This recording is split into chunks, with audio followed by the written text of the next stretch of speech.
Welcome to a special edition, a Stanley Cup final edition of Game Changers. We're here at Amerant Bank Arena. Mike Cunio alongside two Panther legends, the voice. Wow, there's only one legend Steve here. Goldstein. I wouldn't even go that stretched. No, Bill Lindsay, come on now. Longtime Panther. No, you are a legend. You are a legend. Two legends, definitely, sure, when it comes to this team, for sure. Guys, today's a special day. It's Media Day, which means tomorrow we finally get a Stanley Cup final game. It seems like we've been waiting forever for Edmonton and Florida to drop the puck, but this is amazing. Billy, I do want to start with you because I caught up with you down the media area where all the scrums were going on today, and a little different from '96 when you first went to the Cup with the Panthers way back when. Way different. Yeah. There was just tables, and it was all about the newspaper in the morning, waking up at your hotel room to see the USA Today and kind of flip through it. So many outlets, social media, podcasts, TV. Every player has their own place to sit, and they're just bombarded with all kinds of reported. So it's definitely changed a lot throughout the years, but this is what it's all about. The dream, no matter if it's smaller back then, bigger, this is what you live for as a player, and this is what you've been waiting your whole lifetime for. I was wondering who had more fun today, the players or Goldie, because Goldie's bouncing around everywhere doing his own interview. This is why I say he's a Panther legend. What was it like, the experience today for you? You know, last year the media day was in Vegas, so we've never had one of these. And, you know, all of us and people watching, you know, being in this building for many years, it wasn't very crowded. There wasn't a whole lot going on. And at times there wasn't a ton of hope. So today was pretty amazing to see a media day, to see, especially playing a Canadian team, all the Canadian media, you know, down here in Florida. They're loving it. They're absolutely loving it. And it was a lot of fun. You know, the biggest thing I took away is that I think the players embraced it, enjoyed it. They seemed like they were having fun. They didn't seem like they were bothered or nervous by it. They were actually enjoying it. Yeah, it's a team full of experience, at least on the Panthers end. And Billy, if you look at it, the Cats are favored in this series. So when you look at what they were able to do in the Eastern Conference Finals against the Rangers, and if you want to go further back to the Bruins and the Lightning series, what did we learn about this Cats team in this playoff set? Maybe the national media hadn't picked up on yet because they just hadn't seen them yet. Well, you have to go back to training camp, and it was extremely hard. Paul Maurice, there was a mandate coming out. This year's going to be tougher, and he ran them into the ground, and they embraced it. He was really pleased with it. That's where the template was set. And last year was chase from the All-Star break, try and get into the playoffs. This year it was more of a crescendo, build for this time of year. When it got to the playoffs, it was all business, serious, and the series against Tampa Bay, Boston, the New York Rangers, the one thing that sticks out, this team plays so hard, never quits. In the 60 minutes, you've seen teams play with the Panthers for stretches, but can you hang with them for the whole 60? That has been the problem, the attrition, the ability to wear you down. There's a mean streak, there's a nastiness. Win or lose, they're going to get their pound of flesh. That's the big thing about this Panther team. You're going to have some ice bags if you want to beat the Panthers, and that's the big story coming in. Last year, there was, because of that chase and build-up, there was a lot of banged-up bodies. They were sore. Both sides relatively healthy going into this series, but the experience of last year, the Eastern Conference celebration was a little bit more subdued. They know there's one more bigger task that they need to solve. Goldie, Billy mentioned the injuries last year. Matthew Tkachuk was one of them. Obviously, they're going to love to have him on the ice this time around, but he seems like a different player this year. Paul Maurice has kind of talked about, you know, maybe a little bit more mature, less in the penalty box. When you watch him play and you watch him skate, maybe he's not filling it up on the stat sheet per se, but what do you notice in difference in his Well, game? and he does still lead them in playoff points with 19, just showing his greatness that he's able to still produce. There was an incident early in the season last year in L.A. against Jonathan Quick, the goalie of the Kings. This is two seasons ago. And Tkachuk put the stick in between the goalie mask, and he got suspended. And ever since then, I feel like there was a conversation of, hey, you don't need to be doing that anymore. You're too good to do that. You're too valuable. So Matthew Tkachuk, I mean, he'll finish something if you start with him. But he hasn't started anything. There's been no after-the-whistle scrums. There's been no silly penalties by the Panthers in the playoffs. It's been between the whistles. Now, I get the feeling that he may be saving it up a little bit. In Game 6 against the Rangers, I believe he only played 16 or 17 minutes. That's all that was necessary. There's a lot of 5-on-5 play, and they're able to roll the lines because it's a deep team.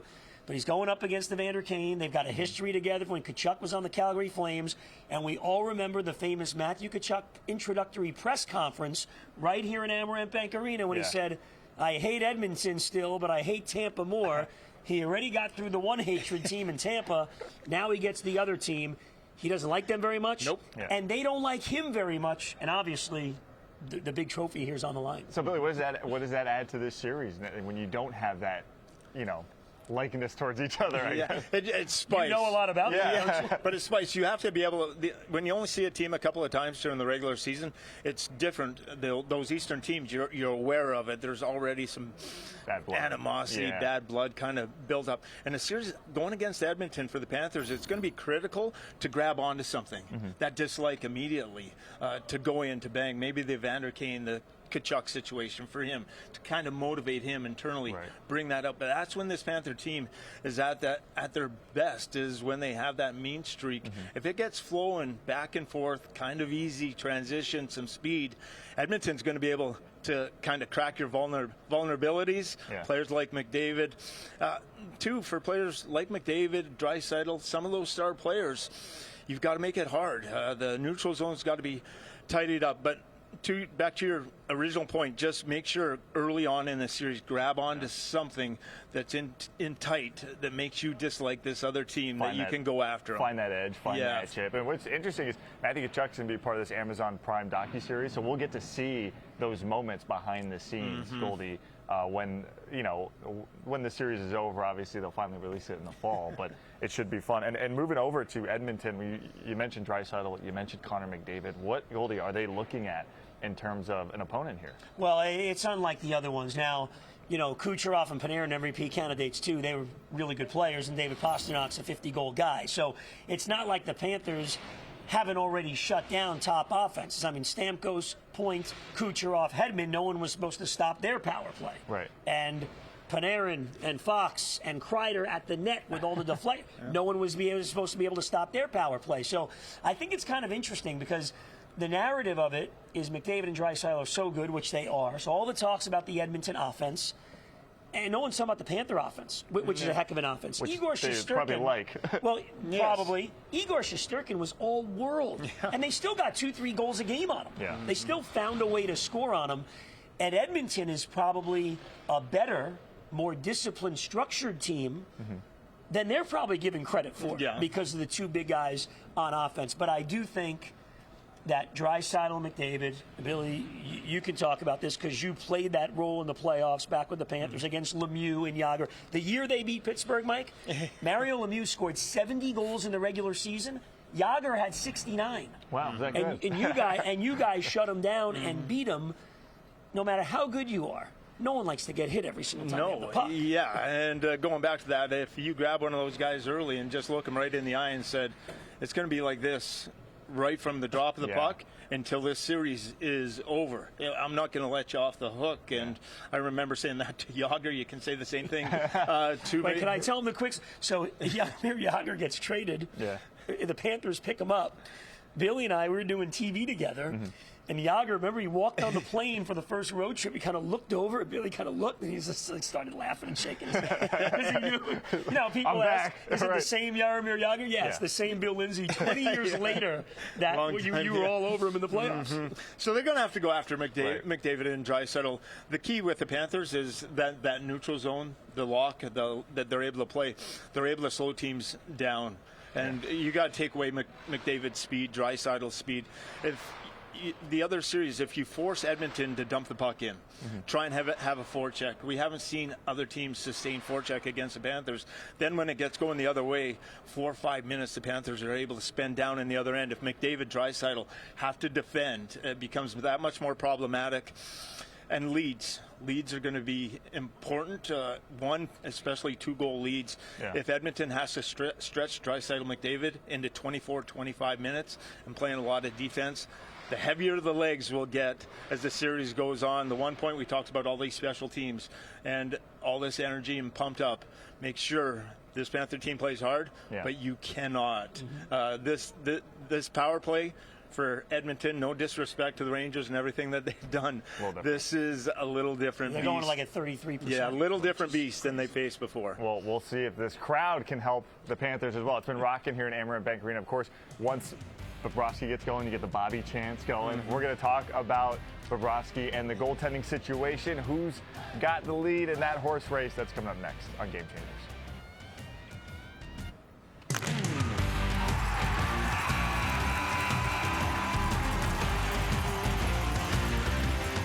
Game Changers Stanley Cup Final Edition is sponsored by your Volkswagen dealers of South Florida. Check out local offers at VWFlorida.com.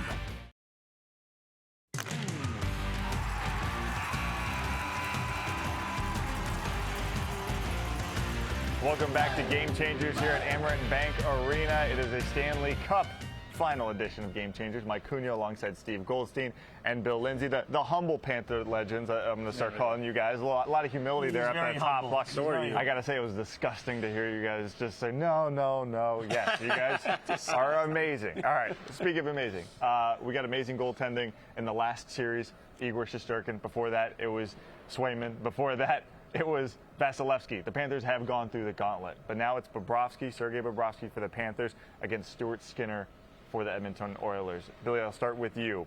This goalie matchup, is this, all due respect, I want to say the easiest goalie the Panthers have run into, but is this the same caliber of goalies we've seen throughout the Eastern Conference? No. Yeah. But can a goaltender get hot? Sure. Skinner has that type of ability. You saw it last year with Aiden Hill. They're going through all kinds of different goaltenders in Vegas, and all of a sudden, Aiden Hill out of nowhere is just standing on his head. Skinner, he does have that kind of ability. Is their weakness. He's shown it throughout these playoffs. He's lost the net. They had to go to the backup, Calvin Pickard. There are some mental side of the games that if the Panthers can get there with that forecheck, you could punch some holes maybe into the confidence of Skinner. On the other side, Sergei Bobrovsky hasn't seen a lot of shots, hasn't been tested, but there's been no weak goals. He's been there, all of a sudden 6 minutes, 7 minutes, no shots. It comes the other way. A couple of quick ones, a breakaway. He's made some huge saves. You go back to that Tampa Bay series. If they do win this cup, that save maybe deserves a statue outside. It was that important. But Bobrovsky last year, it was more in your face with Bobrovsky. It's been a little bit under the scenes with how much the Panthers have dominated the shot clock. But there is an edge in net with Sergei Bobrovsky and the veteran that he is in the mental preparation.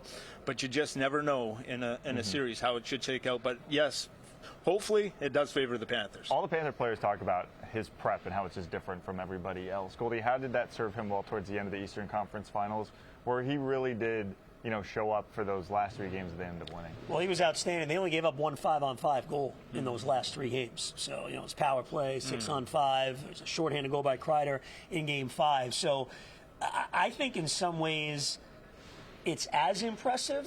I don't know if it's more impressive, but as impressive as opposed to seeing 30, 35 shots. Because he goes stretches, if you count the intermissions. He's going like 20, 25 minutes of real time without a shot coming his way. It's not easy to stop him, and he hasn't given up any leaky ones throughout the playoffs. He's allowed 2 or less in 10 of the last 11 games, except for that one game against the Rangers. So I think he's rested. He's in a great frame of mind, and the guy's obsessed. Honestly, I think he's a hockey junkie. He's a realist. He probably realizes if it's not his last kick at the can, it's pretty close at his age. The team in front of him is amazing. The defense in front of him is amazing. He never really sees odd man rushes. So he knows that this is clearly in this long career that he's had that's approaching 400 wins, and he's won Vezina trophies. If he's going to win a Stanley Cup, this is his best opportunity. And the fact that he had that time off to kind of take the week and practice and make sure he's 100% healthy, I think is going to serve him well. I do think the Panthers, whereas you would have said going into every other series, they might either even or the other team has the better or hotter goalie, they should have a pretty clear advantage in this series. Real quick, before we wrap this segment up, I want to ask both of you this question. If he wins the Stanley Cup, is 72 hanging up next to number 1 That's in a the great rafters? question. Yeah, that is a good question. Well, I mean, I'd probably say yes, because a 5-year stretch is a long stretch. I mean, obviously, number 1, Roberto Luongo, came back, so he had the longest career. But you look at John Van Beesbrook early on; they didn't win it, but he played some, around those numbers of years. And Bobrovsky's not done yet. I think the bigger thing for Bob is he's going to get to 400 wins next year. Yeah. Only 11 guys have 400 wins. 10 of them are going to be in the Hall of Fame. I think he wins a cup. He's a Hall of Fame goalie. Yes, 2 Vezina trophies. That's amazing. And a Stanley Cup. Yes, I would let him there. From thinking about Definitely get him somewhere. Yeah, you got room for him, couldn't you? I'm looking for the banner. Yeah. From thinking about 14 months ago. Yeah. When we had Game 3 here against Boston in the first round, it was 1-1, and Alex Lyon was the starting goalie, and Bobrovsky was over there on the bench with a baseball cap. Yeah. I mean, that's unbelievable. It's amazing. It's amazing how the narrative around him has changed. All right, we still got more to come here on Game Changers. We're talking a little 96 Panthers. That's why Billy's here. That's why he's here. More Game Changers as we come back. This is for the older folks.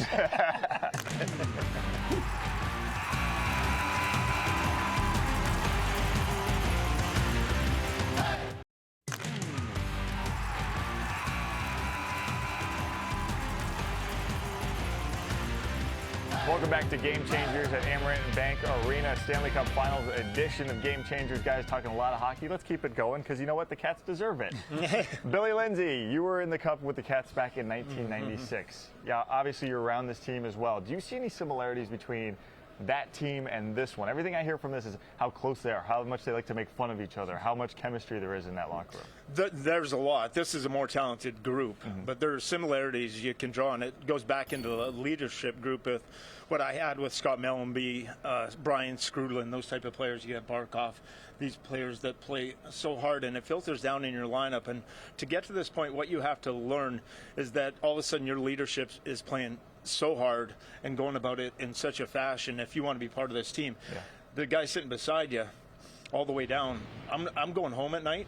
If I play bad, I'm not feeling sorry for myself. I'm going, oh man, that guy playing beside me worked so darn hard, and I just let my teammate down tonight. That's where that brotherhood is able to form in the dressing room. That's what they have off the ice. The product that you're seeing on the ice is a lot what happens behind the scenes. You don't get to this point if you don't have that. And Brian Skrudlin basically said to me at one time after a bad game, Billy, it's not about, I got a family to feed too.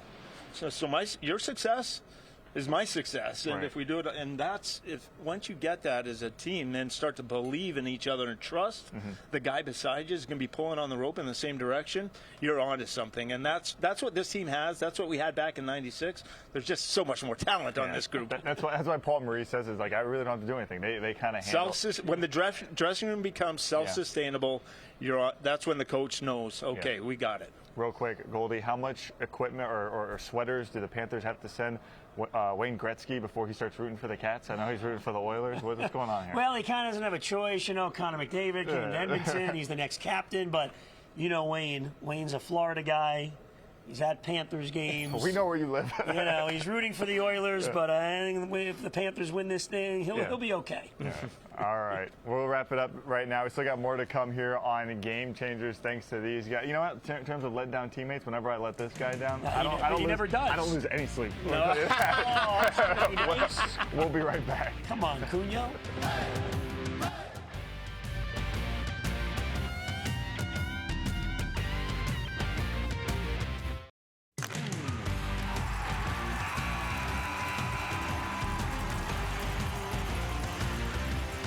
Welcome back to Game Changers. We're wrapping up a Stanley Cup Final Edition, Amaranth Bank Arena. Mike Cunha, Steve Goldstein, Billy Lindsay. I was joking with Billy earlier. What do we have to do to get this guy to bang the drum out here? I know. Yeah. The Panther legend. We should have everyone have drums one night, mini drum night. Look at this guy. Just marketing. And just stay in the broadcast booth. You're not in marketing. If the Marlins can do the Vuvuzela night, the Panthers can do the drums. You have to take them away after the drum song. You give them on the way out. There you go. Guys, I want to ask you both this question. So, Billy, I'll start with you. Panthers fans versus Oilers fans. We know what this place is like. Educate us maybe on what you've seen from Oilers fans over the years. what the difference in fan bases maybe? I mean, obviously Canada's clamoring for a Stanley Cup. You're going to be honest and just say there's not a whole heck of a lot else going on in Edmonton, or no? You're going to be nice. There's not. Sorry. Well, this is their second team, right? Because they come down here. Hey, this place is loud. Yes, it is. Of all the buildings, Tampa Bay. I know we had some Ranger fans in here. Too bad. Sorry, Ranger fans. But we're marching on. But it's gotten loud. They pumped in here all the new sound systems. systems, and they grabbed hold of this team. There's no way around it. You have to win in this market. Edmonton, a Canadian market. Hockey, it's always going to be there. Feverish. They haven't won a Stanley Cup in Canada since '93, so it's going to be nuts in both places. There's no way around it. But the Panther fans, this is where I'm from. This is where I came from. Yeah. This is our house, and we are going to defend it. I'm so passionate about our fan base and what they brought to our community, so I love every second of it. We'll deal with Edmonton when we get there. Goldie? I think it's amazing just looking around. Sometimes during the games, I'll just look around, look at the top rows, how there's people up there. Panther fever, really, over these last few years. Look at the tickets. Ticket prices. Tickets are outrageous. South Florida's really become a hockey town. It's phenomenal. The biggest key for me is hopefully they go up there with a 2-0 lead. That's going to be the key. But it'll be wild up there. I think this team thrives in that. Yeah. I think these guys like a Chuck and Bennett and the guys are kind of the What's the leadership road group. record? You had it. What was it against East? Dominance. 2 losses. Yeah, 2 Dominance. losses. Yes. Better on the road than at home. This Panther team could play in Alaska. All they- Anywhere. It doesn't matter. all they Mr. do- Alaska Let's for go. two. Yes. Talk about the togetherness. Yeah. They love being together. They enjoy their time on the plane. They get off the plane, they're playing hockey, they're hanging out, and they're eating together. There's no other distractions. What a That's life. it. What a life. By the way, if you weren't in the building for that last Rangers game, Goldie sent the Rangers packing with a nice bing bong on bing bong the Bing bong. jumbotron. We're going to have to figure out. Can we give the what proper Edmonton- credit? Yes. Samantha Rivera gave it to me. Samantha Rivera said, do this on the scoreboard. And I Yes, did. you did. Well, it was awesome. Thank you for doing that. Billy, thank you for joining us. Thanks, Mike. This has Goldie, been good to be great. back with you. Yes, sir. Yeah, this is awesome. Like I Yeah. said, 2 Panther legends here on Game Changers. I'm just a guy talking. Thanks for joining us. We'll see you next week, hopefully after a couple Panthers wins.